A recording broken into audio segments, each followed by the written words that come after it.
Alright, boys and girls, welcome back to the channel. It's been a while, I know, but we were facing a heat wave and yeah, we just had to deal with it. Welcome back. You find me on a new to me bike, which I will deem it to be the BMW GS from AliExpress or Wish.com. Yeah, that's the one, Wish.com. So this is a GS from Wish.com. It's a Funduro 650. It's pretty tricked out. I mean, I got the full luggage system, which is genuine BMW. I got the crash protection up front. It has been crashed, of course. It's a 90 something, 96, 97. Anyway, it's a weird sensation to ride this bike, to be completely honest with you. I didn't get it today. I got it like 3 days ago, but I was on a work trip and I had to.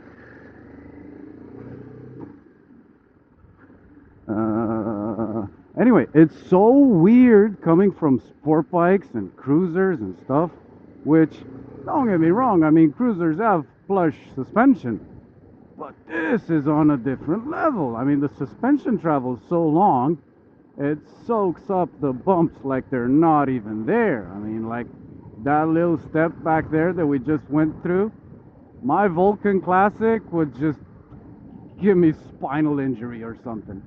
I'm not even going to talk about my SV650. But anyway, what we're doing today is we're going to go and meet up with a friend of mine, a riding buddy of mine. He is the one responsible for this choice. He is the one that's been peer pressuring me into getting an adventure bike. Now, full disclosure, long story short, I was on deployment somewhere in Europe, and when I came back, I managed to convince myself that for my, not myself, my wife, that for my mental health, I need to buy another bike, right? And I was hard set on the R1200GS. But my wife, she's a cruiser fan, a Harley fan, and she said, nay, you have your sport bike, now get something that I would enjoy. And I said, okay, fair enough, a bike's a bike. So we got the Vulcan Classic. I really wanted a GS because I saw so many GSs where I was, on that work trip. And I really grew to like them, especially the triple black. I got to remember that these side cases stick out quite a bit. And I'm telling you, I mean, the brakes on this thing, they're great. They really are great. I mean, I'm really impressed. And it's stable at speeds. Because, I mean, it's got a 100 front tire on an 18-inch rim. And it does decently well in the dirt. It does decently well, at like 100 kilometers an hour, 120. So that's what, 60-ish, 70-ish miles an hour? 75-ish? I don't know. Anyway, I'm really impressed. Now, for the bad part. Because of course there are bad parts when you buy a bike from the 90s. Carbs are messed up, so therefore you gotta do the old-timer bike. When you come to a stop and you want to kill the engine, you turn off the fuel first and then you kill the engine. The regulator rectifier, I think, is on the way out because it doesn't really charge that well. These guys, I swear to God, they run over these speed humps like they've got Rolls Royces. It's a pretty windy day, as you could probably tell. And I'm okay. I'm good. Wind protection is decent. I mean, yeah, it's decent up until my neck. I'm 6 foot tall.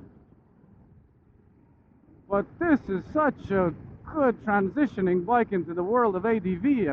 I mean, like, I've paid 1,000 euros for this bike. You cannot beat that. I mean, for crying out loud, you can barely get a new bicycle for that kind of money. It is unbelievable. And I'm deliberately riding into this groove and out of it just to see how it behaves. And I gotta tell you, there's no drama. There's absolutely no drama. I mean, you gotta understand me. I haven't ridden single cylinder in quite a while. I mean, I think like ever since I was a beginner, I haven't ridden a single cylinder. And that was like a 125. Was a CBR 125, and that was like what, flipping 15, 17 years ago. First gen CBR 125. So you tell me when that came out. It was 2008, 9, something like that. Anyway, yeah. I mean, I'm really happy with the purchase. I'm really happy with the bike. Of course, I was expecting problems, and to be completely honest with you, I was looking for a damaged or a GS with problems. I mean, it's got a lot of pep. I mean, we're doing 50 already. Come on. Come on. I mean, I know the speedo is gonna be a little bit off, but still, it's a single cylinder 650. I love it. I love it to bits. Anyway, my riding buddy, because we were talking about him, he was peer pressuring me into getting an ADV bike. And I was neither here nor there. And I got this bike, and I didn't tell him. Because up until now, I was sending him the ads on WhatsApp, you know, just to get his opinion and whatever. Like, what'd you think about this? What'd you think about that? He was sending me ads. What'd you think about this? What'd you think about that? Anyway, and now, I didn't tell him anything. I just told him that, let's go for a ride. Easy, chill ride. Just around the city, no overnight camping. Because we did an overnight camp.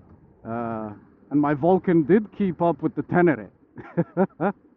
Because my riding buddy Mihai, he rides a Tenere 660, so the single cylinder. And did I go the? Yeah, it's gonna be difficult. Anyway, yeah, and what was I saying? Oh yeah, he doesn't know diddly squat about this bike. And we're gonna do one of those awkward cringe reveal initial reaction type videos. He's not a BMW guy. He doesn't really like BMW. And to be completely honest with you, like, I remember I was still a newbie. I wasn't a beginner, but I was in my like first, let's say, 3 years of motorcycle riding, and I moved to London, and it was that trend back then when there were these guys that were riding on white BMW RTs,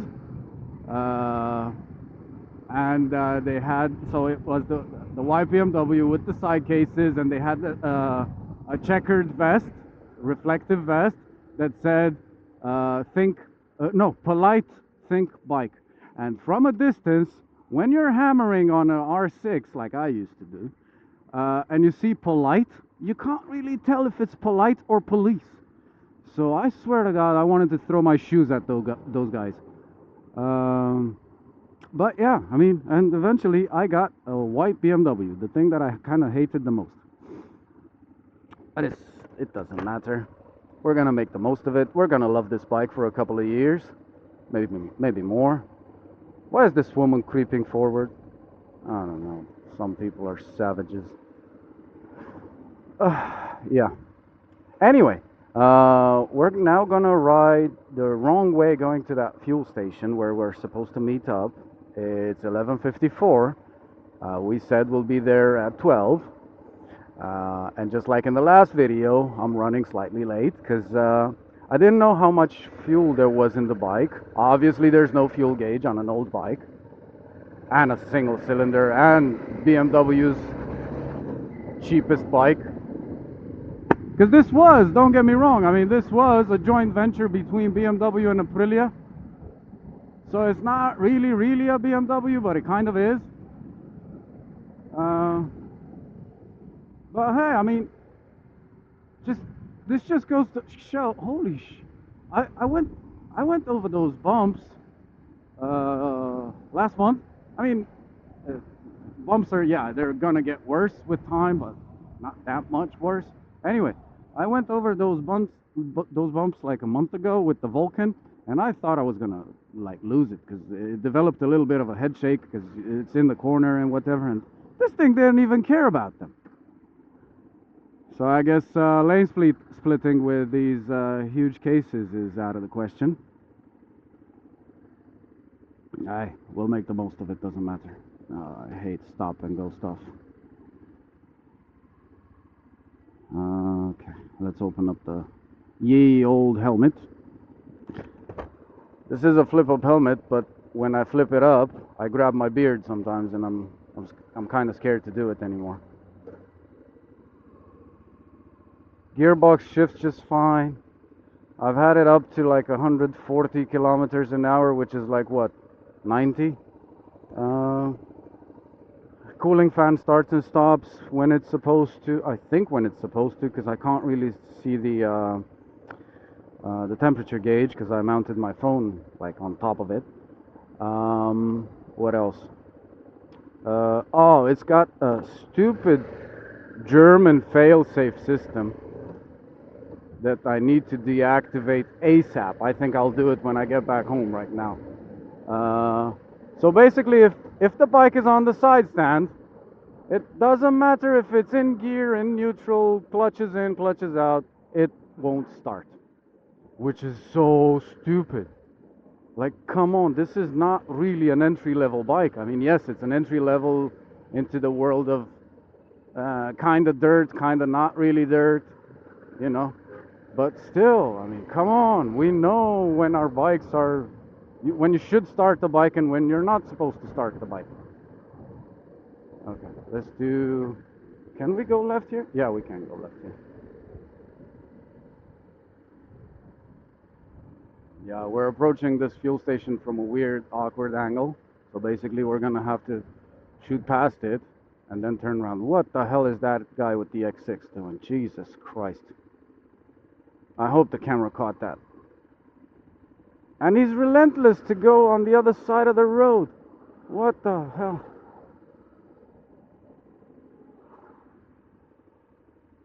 Anyway, they said that in this Banana Republic country from November, they will start using the CCTV system to enforce traffic violations just like that.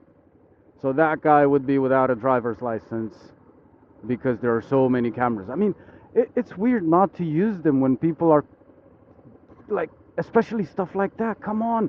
The guy went on a red light into the oncoming lane. Oh my God. Sorry, this is turning into a rant. Anyway, I'm gonna shut up for a while. And we're gonna ride to the said fuel station and hope that Mihai is there and we can do like a dramatic dun dun dun approach, and we'll see what his reaction is. I mean, obviously he's gonna say this is a piece of shit because it kind of is, but it's my piece of shit and I like it. It's not bad, and I can flat foot it, and I'm so excited, man. Like seriously, this is opening a lot more room for activities.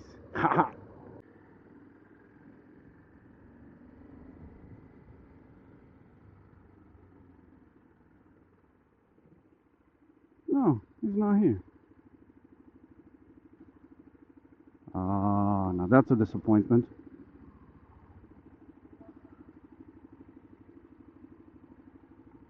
Hmm.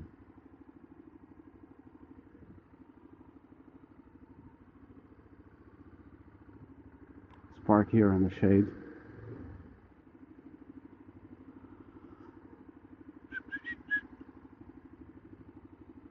That's enough of my reveal. I mean, come on. I could never pull off a turn like that with the Vulcan because it's long and it's heavy, and I said we're gonna stop here.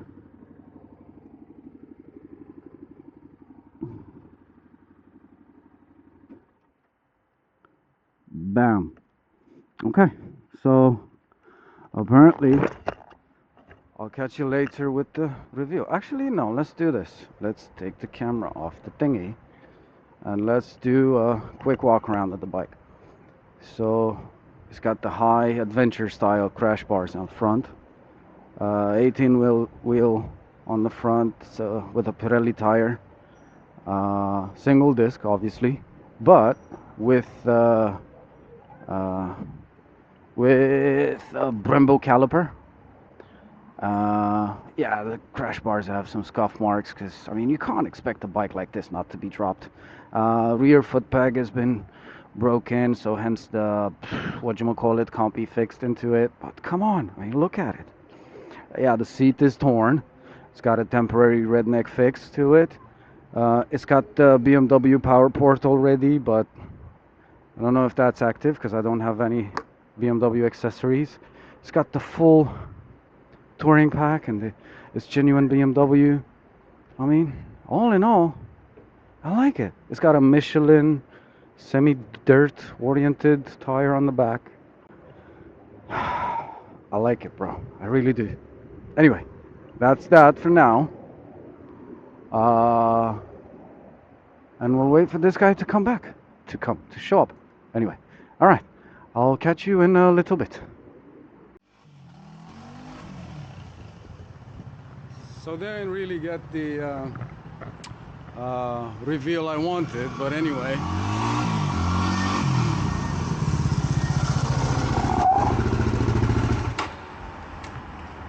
Hi, Nebo. Hi. I'm doing a video. Yeah? I'm doing a video. Ah, okay, nice. Nice ride. Oh, nice. Okay. You have 20 seconds to look around and tell me a price. How much you think I paid for it? Let me just take a... Hi. 20 seconds, quick. Okay. A Royal Air Force. The genuine BMW side cases with tour pack, adventure crash bars. I